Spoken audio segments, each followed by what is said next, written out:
नमस्कार, आपको बहुत बहुत स्वागत है। मैं हूं आपके साथ वर्षा शर्मा और रुक करेंगे छत्तीसगढ़ की खबरों की ओर।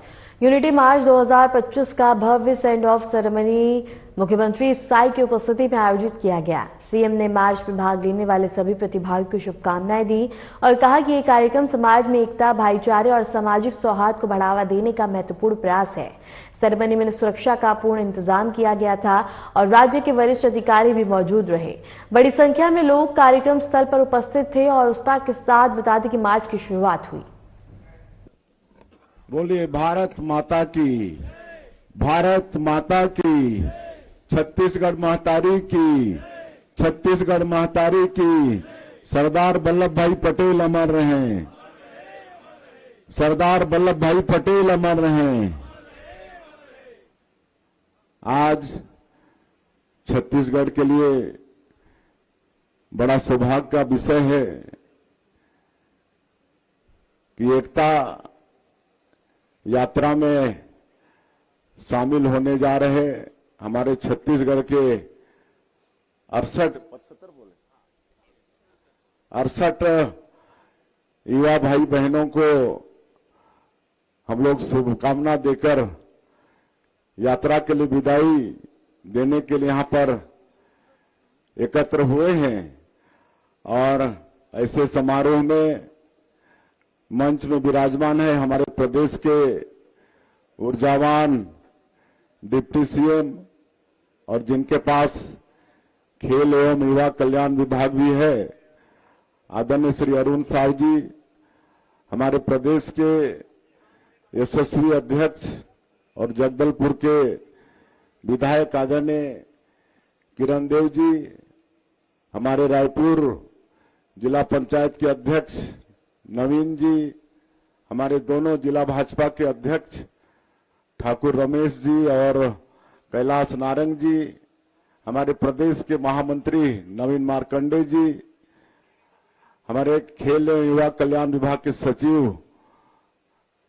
सचिव जी, युवा मोर्चा के अध्यक्ष राहुल टिकरिया जी, खेल एवं युवा कल्याण विभाग के अधिकारीगण, युवा मोर्चा के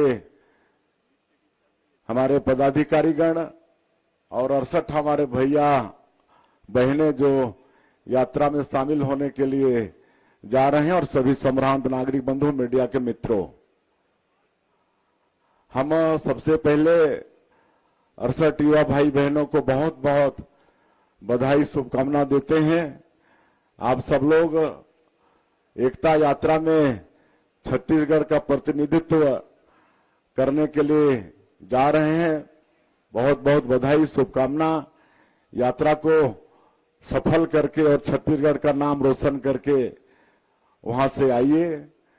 और सरदार वल्लभ भाई पटेल के विषय में आप सब जानते हैं कि स्वतंत्र भारत के वो पहले उप प्रधानमंत्री और गृह मंत्री थे जो लौह पुरुष कहलाए। और आजादी के बाद जो हमारा ये देश 562 से भी ज्यादा छोटे बड़े रियासतों में बटा था, जिनको एक करने की बड़ी जिम्मेदारी थी और ये जिम्मेदारी सरदार पटेल जी को सौंपी गई और उन्होंने अपनी दृढ़ इच्छा शक्ति और परिश्रम के बदौलत सभी रियासतों को एक किया और एक सूत्र में पूरे देश को पिरोया।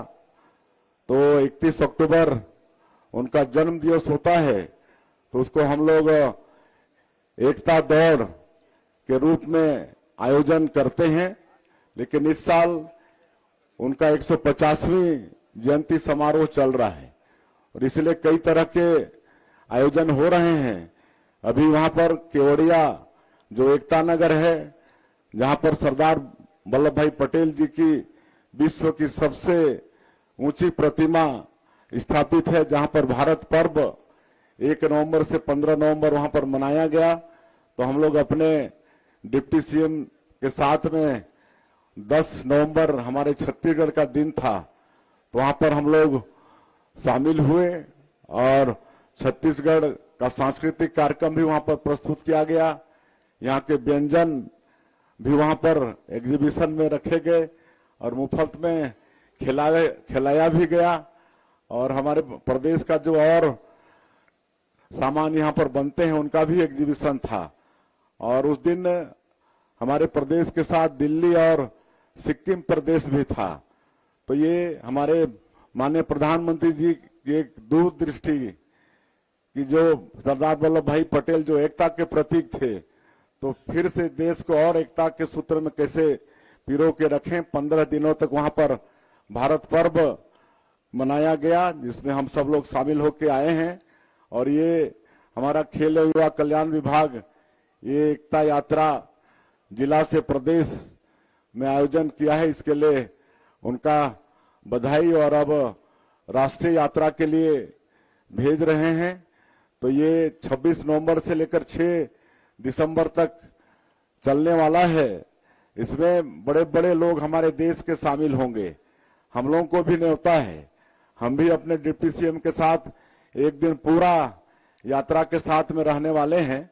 आजकल में वो डेट फाइनल करके भेजेंगे। तो इस तरह से एक अद्भुत दृश्य, अभी जो भारत पर्व भी वहां पर चला 1 से 15 नवंबर, वहां भी देखते बनता था कि अलग अलग प्रदेशों का वहां पर नृत्य, अलग अलग प्रदेशों का व्यंजन, अलग अलग प्रदेशों का जो विभिन्न तरह के जो चीजें बनते हैं उनका किस तरह से समावेश और सभी तरह के लोग उनका मिलना जुलना वास्तव में मतलब हमारे देश की जो एकता उसको दर्शाता था।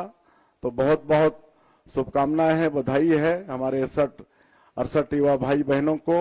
आप सब लोगों के साथ शुभकामनाएं। और खेल युवा कल्याण विभाग को भी एक बार फिर से इस आयोजन के लिए बधाई देते हुए हम अपनी बात समाप्त करते हैं। धन्यवाद। सरदार वल्लभ भाई पटेल जी की 150वीं जयंती हम मना रहे हैं। 31 अक्टूबर को इस अभियान की शुरुआत सरदार जी के जन्म जयंती के अवसर से हमने किया है। अब ये अपने अंतिम पड़ाव की ओर ये यात्रा बढ़ रही है।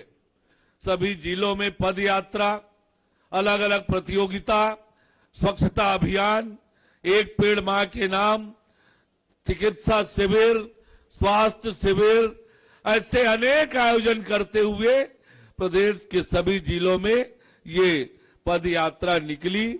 और आज राष्ट्रीय पद यात्रा के लिए छत्तीसगढ़ के 68 युवा जाने वाले हैं।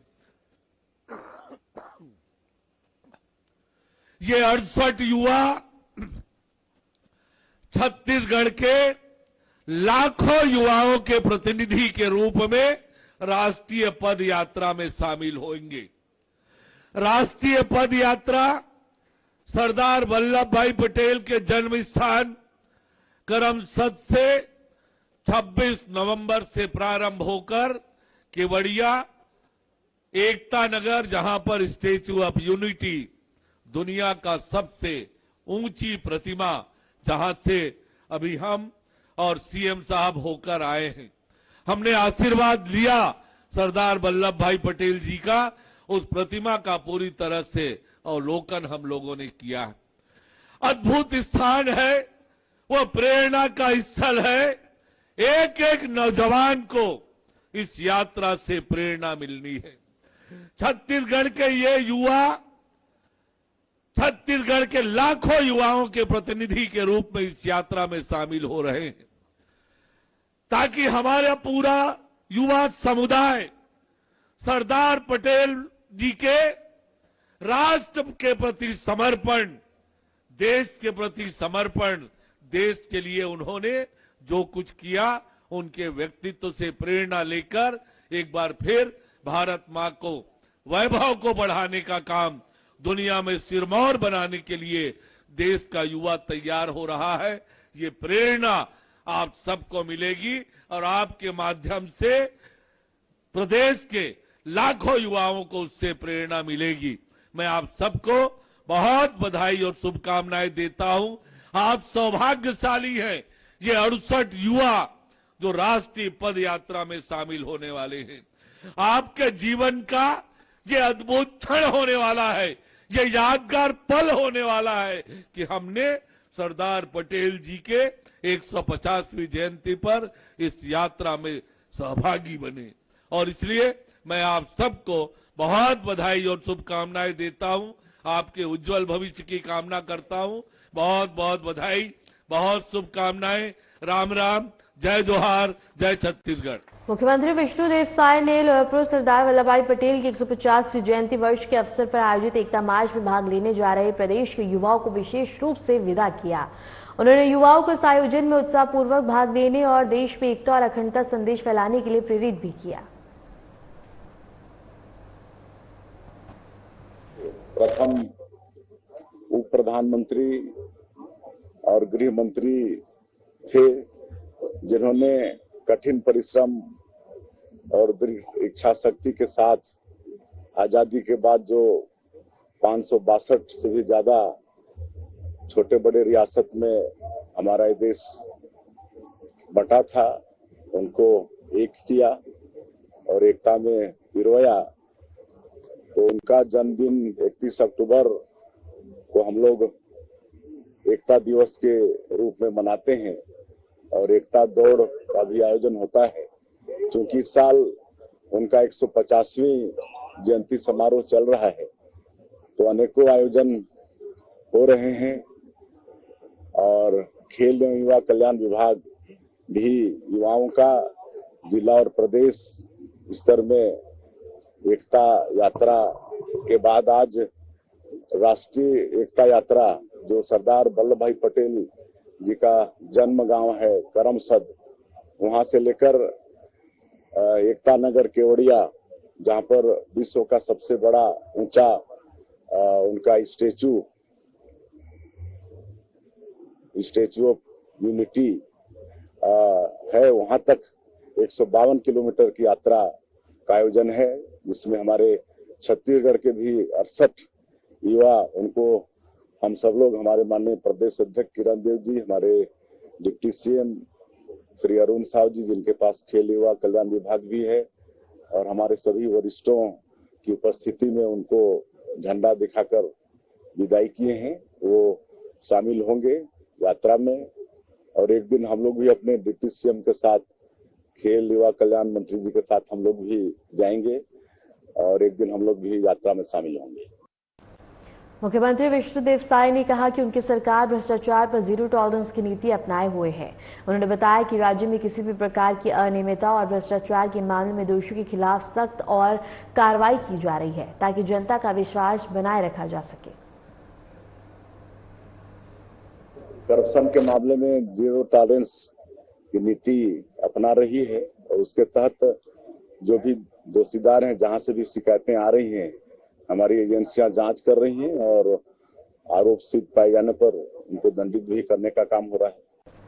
छत्तीसगढ़ के उप मुख्यमंत्री और गृह मंत्री विजय शर्मा ने सुकमा में पुनर्वास केंद्र का वैज्ञानिक निरीक्षण किया और मुख्य धारा में लौटे युवाओं से जमीन पर बैठकर बातचीत की।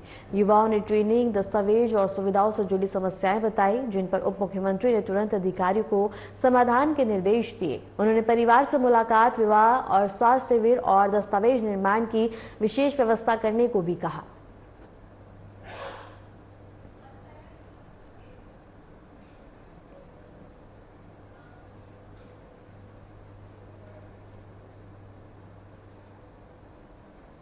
बस्तर ओलंपिक 2025 की जिला स्तरीय प्रतियोगिता का 2 दिवसीय आयोजन शुरू हो गया। इंदिरा प्रदर्शनी स्टेडियम में सांसद महेश कश्यप ने कार्यक्रम का शुभारंभ किया। उन्होंने कहा कि खेल शारीरिक और मानसिक विकास के लिए जरूरी है और खिलाड़ियों को अपनी प्रतिभा दिखाने का अवसर मिल रहा है। ब्लॉक स्तर पर जीतकर आए खिलाड़ियों को बधाई भी दी गई।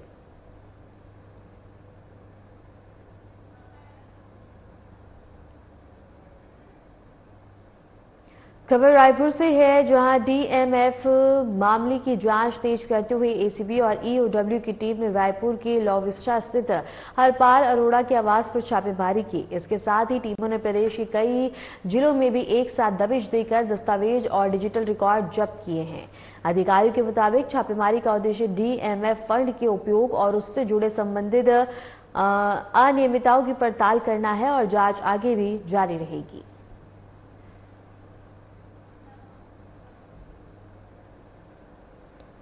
खबर कोड़ागांव से है, जहां जिला खनिज फाउंडेशन मामले की जांच के तहत एसीबी की टीम जैन के आवास पर छापेमारी कर रही है। यह कार्रवाई पिछले 2 घंटे से जारी है। टीम घर से जुड़े दस्तावेज, लेनदेन और डिजिटल रिकॉर्ड की जांच कर रही है।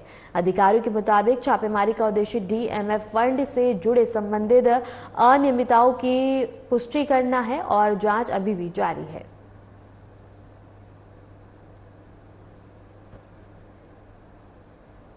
कोरबा के कटघोरा की वार्ड 4 में धर्मांतरण की शिकायत पर पुलिस ने बड़ी कार्रवाई करते हुए आरोपी बजरंग जायसवाल को गिरफ्तार कर जेल भेज दिया।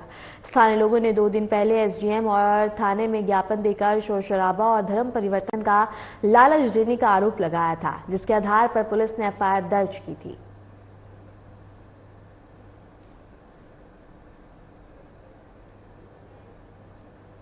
खबर कोरबा से है, जहां बता दें कि महारत्न कंपनी एनटीपीसी के अधिकारी और कर्मचारियों पर आरोप है कि वे प्रधानमंत्री नरेंद्र मोदी के एक पेड़ मां के नाम अभियान की अनदेखी कर रहे हैं।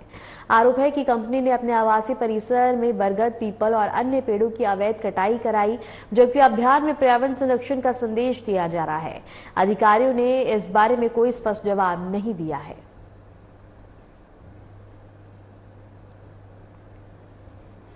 एमसीबी जिले के खडवा विकासखंड में लोक निर्माण विभाग की सीसी सड़क निर्माण परियोजना में भ्रष्टाचार का मामला सामने आया।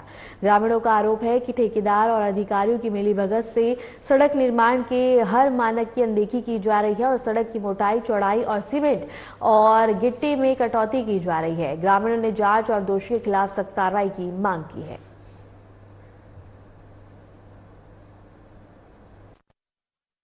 सीमेंट डाल रहे हैं। अच्छा। और 30 इंच गिट्टी डाल रहे हैं इसमें। अच्छा। छोटी है वो तो 4 इंच की 800 इंच होना चाहिए। और जो कि इसमें तो पूरा प्रॉफिट है ठेकेदार को, क्योंकि इसमें पहले से रोड बना हुआ है। खबर राजिम से है, जहां फिंगेश्वर पुलिस ने गांजा तस्करी के आरोप में राम सोनकर और कमलेश निषाद को गिरफ्तार किया।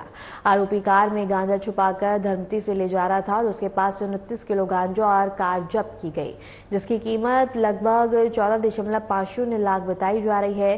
पुलिस ने दोनों तस्करों को गिरफ्तार कर जेल भेज दिया है। साथ ही पुलिस तस्कर गिरोह से जुड़े अन्य सदस्यों की तलाश में जुटी हुई है।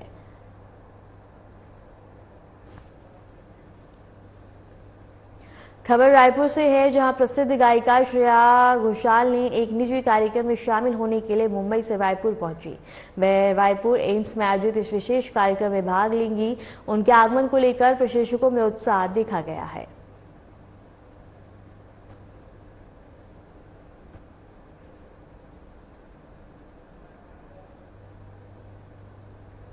फिलहाल के लिए छत्तीसगढ़ की खबरों में इतना ही। नमस्कार।